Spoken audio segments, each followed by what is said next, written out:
Bueno, y es momento de ampliar sobre temas económicos y financieros con mi querido Roberto Aguilar. Qué gusto, muy buen inicio de semana, Roberto. ¿Cómo Hola, pero estás? muy buenos días. Muchísimas gracias. Fíjate que los mercados hoy amanecen con el foco puesto en Europa. Y es Seguro. porque se dieron a conocer algunos datos, algunos indicadores de la actividad manufacturera e industrial y también por el impasse luego del proceso electoral. Eso le ha metido un poco de ruido al mercado europeo y ha contagiado otras plazas. Los futuros de Estados Unidos sí están ganando antes de que abra el mercado. Y bueno, esta semana es importante porque habrá las reuniones de política monetaria del Banco Central Europeo, Sí, de la Reserva Federal, que es la que tenemos más cerca y la así que es. marca la pauta en el mundo, y también habrá del Banco Central de Japón. Así es que una semana con bastante actividad en el ámbito monetario. Y también te comento que hay una nueva alza importante, más de 5% en los futuros del trigo y también del maíz en Estados Unidos. Y esto tiene que Seguimos con ver el tema, ¿no? Lo platicamos la semana exactamente la pasada semana pasada. y ya Ahora se tiene que veía ver venir. porque se están acrecentando los ataques de Rusia contra Ucrania, Sí. pero en puntos clave, e incluso se habla de algunos depósitos del grano que fueron atacados, y esto se suma todavía a las expectativas poco favorables de la cosecha en Estados Unidos por la alta sequía. Pero entonces Claro, la combinación claro. de ambos elementos está nuevamente incentivando al alza Guerra, el precio. sequía, pues por supuesto que va a ser más Exactamente. difícil. Y esto, bueno, pues al final del día preocupa porque lo comentamos la semana pasada, pero te acordarás que justamente uno de los primeros indicios repercusiones que tuvo esta situación bélica entre Rusia y Ucrania fue el aumento de los granos, Claro, básicamente el trigo, y de así ahí es. se empezó a desencadenar un tema bastante complejo para todo el mundo. También te comento que China anunció que busca fomentar la inversión privada en sectores como transporte, agua, energía, incluso la agricultura. Y esto como parte justamente de pues, este plan que quiere revivir justamente la economía de China, aunque todavía hacen falta medidas. Hemos estado esperando desde hace varias semanas que el gobierno de China pues anuncie un gran plan de incentivos para que le meta dinamismo a la economía, que hay que decir sigue creciendo, pero no a las tasas que se esperaba, y sobre todo porque es la segunda economía más importante del Claro. planeta, y hay mucho de esta compra de metales, petróleo,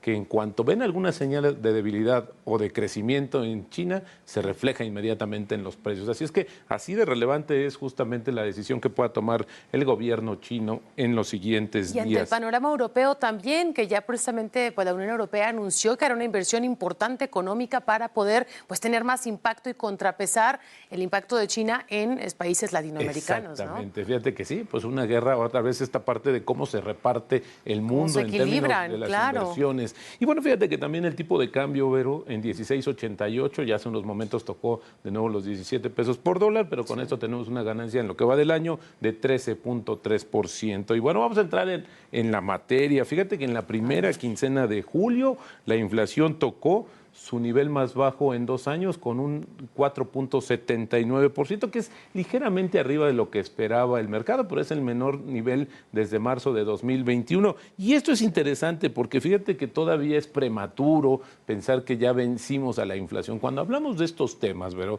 De los granos a nivel mundial y la repercusión que pueda tener en México, bueno, al final del día hay que tomar en cuenta que el Banco de México, que es el que controla y vigila la Sí. inflación en México, pues espera que hasta el 2024 regresemos a los niveles de 4%. 3 más menos un punto, que es el objetivo que tiene justamente el Banco de México, y al final del día pues se va logrando, se ha disminuido, llegamos a estar prácticamente al doble de este nivel, ¿verdad? De Sí. este nivel de inflación ha ido disminuyendo, pero todavía es muy temprano para cantar victoria. No, y Pero la fíjate. volatilidad también con la que se ha Exactamente, presentado, ¿no? Cada exactamente. mes, cada Ese es uno de semana los incluso. temas que todos los días, ¿verdad? Se están midiendo Sí, el sí. comportamiento de los precios, y aquí, como yo te decía en algún momento, pues hay algunos que suben y esos ya no bajan, ¿no? Ya Exacto. nos acostumbramos como consumidores a tener cierto nivel, y cuando vemos que bajan algunas cosas es por un tema de temporada, o difícilmente creemos que hay algo escondido porque nos bajan el Sí. precio. Pero bueno, mira, ¿qué te parece, Vero, si A ver, vemos justamente este cuadro que ya nos preparó producción para ver cómo a fue el ver. comportamiento, cuáles fueron los productos que más subieron en la quincena? Y ahí vemos el aguacate, transporte Sí. aéreo, cebolla, servicio turístico en paquete y naranja. Y bueno, estos que tienen que ver están muy relacionados justamente a una mayor demanda, que es por la temporada temporada de vacaciones, Claro. quienes pueden disfrutarlas obviamente,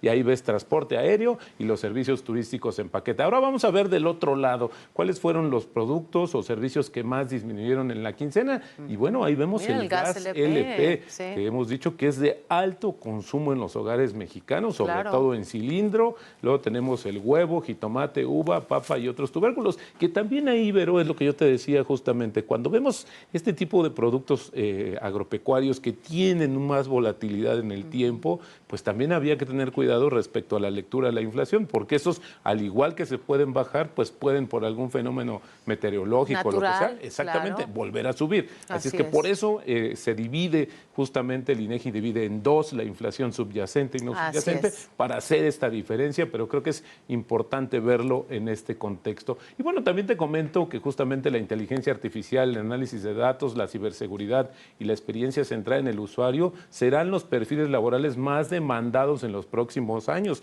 Y esto como parte de la revolución digital que vive la humanidad, que obligará a los empleos actuales a adaptarse a esas nuevas y cambiantes tecnologías. Esta es una de las conclusiones que se dio en un foro iberoamericano justamente para analizar el futuro del empleo. Y eso es importante, Vero, porque también lo que queda claro es que si hoy las actividades que ya realizamos las acompañamos justamente con los avances tecnológicos, nos podría ayudar a no quedarnos tan rezagados. ¿Te acuerdas? Hace algunos años, por ejemplo, nada más para hacer un recuento rápido, capturista de datos era uno de los empleos muy demandados. Esto ha pasado porque ahora imagínate lo que va a suceder o lo que está sucediendo ya con la inteligencia artificial. No se va a sustituir de manera completa, pero sí va a ser un complemento para hacer mejor nuestras actividades. Sin duda alguna, si ya lo hacen, algunas en ciertas cosas, en ciertos procesos ya pues de automatización, y es verdad, ahí va a quedar una laguna importante de qué va a ocurrir también pues con todos estos empleos, ¿no? ¿Dónde quedamos también los seres humanos? Exactamente. Y esto es importante porque lo vemos para quienes están jóvenes y hoy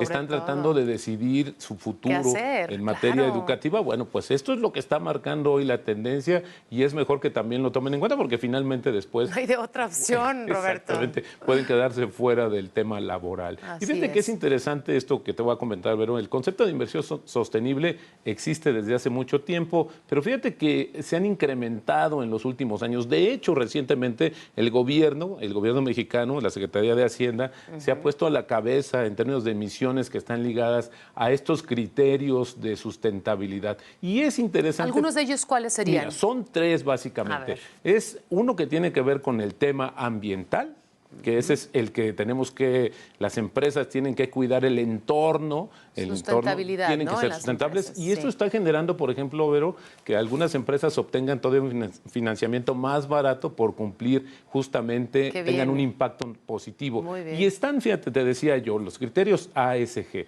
Pues la primera te decía, el medio ambiente. Luego también se trata de la gobernabilidad o el gobierno corporativo, es decir, cómo se comporta la empresa con todos estos pues participantes, ¿no? Que tienen que ver no solamente el gobierno, sus trabajadores, justamente también los consumidores. Y esto es interesante porque también es un tema que va muy alineado al cambio climático y sobre todo a las actividades y responsabilidad social que cada vez toma un auge mayor. Así es que, bueno, es ambiental, social y de gobierno corporativo. Esas hay que aprendérnoslas porque al final del día nuestras afores, por cierto, Vero, eso es importante, desde el año pasado ha quedado establecido por ley que tienen que invertir una proporción cada vez más alta de los recursos en este tipo de compañías, en compañías, digamos, que se portan bien con todo que son amigables con el medio ambiente. Y al final del día, pues tienen razón, en la medida en que tú cuides tu entorno, vas a cuidar a tus consumidores y vas a generar factibilidad de tu negocio para que siga creciendo en el tiempo. Así es que bueno. Y para que permanezca, porque actualmente con todo lo que estamos viviendo, Roberto, con el cambio climático, las problemáticas a nivel mundial, pues ya no es una opción, ya es casi una obligación para muchos. Exactamente. Entonces te decía del lado de las afores, pero también nosotros, oye, como inversionistas independientes, podemos hacerlo. Hay muchas opciones cada vez más crecientes en el mercado y se espera, Vero, que en unos años la inversión o las emisiones de deuda que se hagan a través de estos criterios superen cualquier otra. Es decir, ya no hay salida. Esto es el futuro y así es que más vale que podamos conocer también cómo invertir en este tipo de opciones. ¿Qué transición nos está tocando vivir a las personas, ¿no? En todos los sentidos. Muy acelerada, diría yo. Muy rápida, también. Así es. Así que pues es importante también tomar en cuenta todo esto que nos comentas para tomar pues mejores decisiones, querido Roberto. Muchas gracias. Al contrario, Vero, muy buenos días y las finanzas nos harán libres. Gracias, Roberto Aguilar. Vamos ahora a conocer cómo operan los indicadores financieros más importantes del mundo. Los precios del petróleo mantuvieron sus ganancias impulsados por la escasez de suministro de los próximos meses y las nuevas tensiones entre Rusia y Ucrania. Así, el Brent sumó 1.8% para venderse en los $81.07 por barril, mientras el crudo estadounidense West Texas se cotizó en los $77.07, una alza del 1.9%. Por su parte, la mezcla mexicana de petróleo avanzó 1.97% para ubicarse en los $72 por barril.